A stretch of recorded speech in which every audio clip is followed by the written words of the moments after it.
Ladies and gentlemen, Sidestrafe back with some more War Thunder Ground Forces. This is, of course, closed beta test, and everything is subject to change. Now, today we're going to take a look at the realistic battle mode included within the game, as well as the Russian heavy tank KV-1.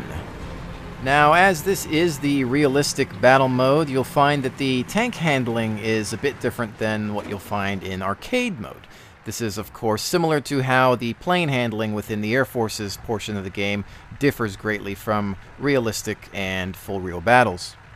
Now, with that said, another major aspect to realistic battles is that you do not respawn, which means one tank, one life, and it is indeed best that you err on the side of caution, as the game lacks a hit point system as well.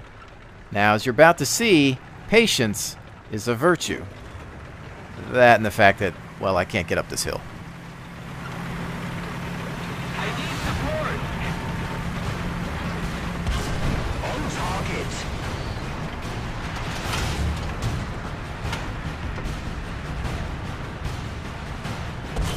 Go!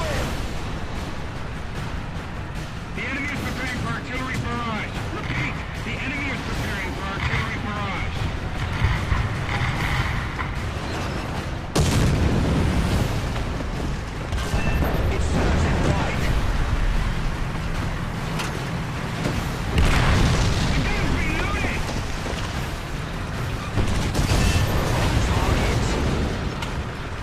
I hereby dub thee Green Meanie. Now, this KV-1, of course, trying to shake hands there, say hello. Germans weren't having any of that. This beast, of course, weighs in at 44 tons and historically was prone to mechanical problems. Here we won't have to deal with that, but it is indeed slow. Now, it's never a bad idea to roll in pairs. You never know what the other guy will see in your glorious travels. Perhaps a lovely castle, countryside, trees, and a variety of shrubbery. Or maybe just a Panzer IV that's flipped over onto its turret. It serves him right. In that case, I must agree, good sir, it does indeed serve him right. Welcome to the land of physics. Now, as we roll through here, you may have noticed that most of my targets have been German, and that's because this is, of course, realistic battle. Now, in the past, War Thunder featured a mode called Historical Battles, which this replaces. Historical Battles was, well, more historically accurate. You would see the Axis versus the Allies. Now, in realistic battles, they had made it so that it was possible for the British and Americans to fight against Germans and Russians, for one example at least. Consider it alternate history, if you will. Now, I don't necessarily agree with that mode. I much preferred the way Historical Battles was, but it was difficult to get into a game. The queues were very long, and I do understand why they've made this change. Now, as this is a closed beta test, we really have no idea what's in store for Ground Forces, or even War Thunder as a whole. Part of me hopes that Gaijin reintroduces a true historical battle mode, otherwise we'll have to continue using the daily event modes, which within the Air Force's portion of the game, for the most part, have been historically accurate. Now, unless you're falling off the side of a cliff, this is about as fast as you're ever going to see this KV-1 travel, which means it's not great for scouting or flanking maneuvers. However, it is perfect for taking and holding capture points, which was mostly my intention throughout these battles. Also note that while the KV is good for attack and defense situations, it's not amazing by itself. Its lack of speed and maneuverability mean that it can be easily flanked by faster light and medium tanks, thereby exposing its weak spots. Now, also keep in mind that it is using an older 76.2mm gun, a version lower than the one found on the T-34 1941. It's using the L-11.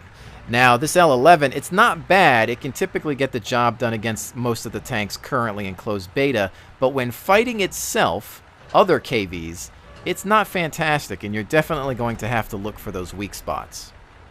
Now, some of you may have noticed that that little X still exists near the aiming circle and, of course, in sniper mode. It's a bullet drop indicator and penetration identifier, if you will, and we thought that it would be removed for the realistic battle mode. However, as this is closed beta test, I can only assume that it will be removed at a later date, as it is something that I've heard discussed on live streams. Now, as we come around this bend, you'll notice that there's some smoke in the distance, which means that we're about to see a wreck that has remained on the battlefield. Now, many of you had criticized the fact that wrecks would disappear within arcade battles, and that's of course due to performance reasons.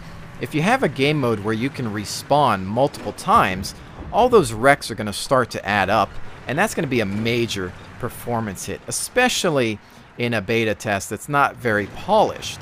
Now, we don't know if that's going to change in the future, but here we can see, at least in realistic battles, that some wrecks do remain. Now, I say some because I have seen a few disappear. Whether that's a glitch or intentional, I have no idea. But again, ladies and gentlemen, always keep in mind that beta is beta, and anything and everything is subject to change. Now, another thing I'm sure many of you have noticed by now is there aren't any planes in the sky trying to terrorize me every second of the day, and I believe that's due to the fact that we're playing realistic battles.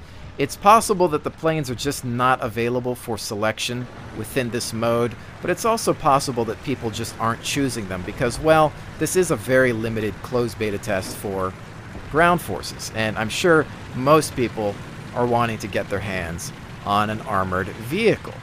On top of that, everything you've seen within arcade mode even is a proof of concept. We have no idea if that's how planes and tanks are meant to interact. We have no idea if that's how it's going to be in open beta or when the game goes live. It could be completely different. It could just be tanks versus tanks for a few months and then planes are added later. This is just their way of saying, hey, we have the game engine, we can do this, let's see how it goes. And they're just trying to get ideas right now and polish the code behind it. However, I will admit that shooting those suckers out of the sky is mighty satisfying. Now, as we make our final approach, we run into yet another KV-1, very popular tank within the realistic battle mode, and he's decided to apply a few decals to his vehicle. I think we'll call him Captain Snowflake. I'm not sure that that's Stalin approved. With that said, ladies and gentlemen, I hope that you've enjoyed this look at the War Thunder Ground Forces closed beta test and, of course, the Russian KV-1 heavy tank. I definitely look forward to bringing you a whole lot more Ground Forces coverage and the tanking with standards that I think everyone deserves. Thank you so much for joining me. I'll see you on the next one.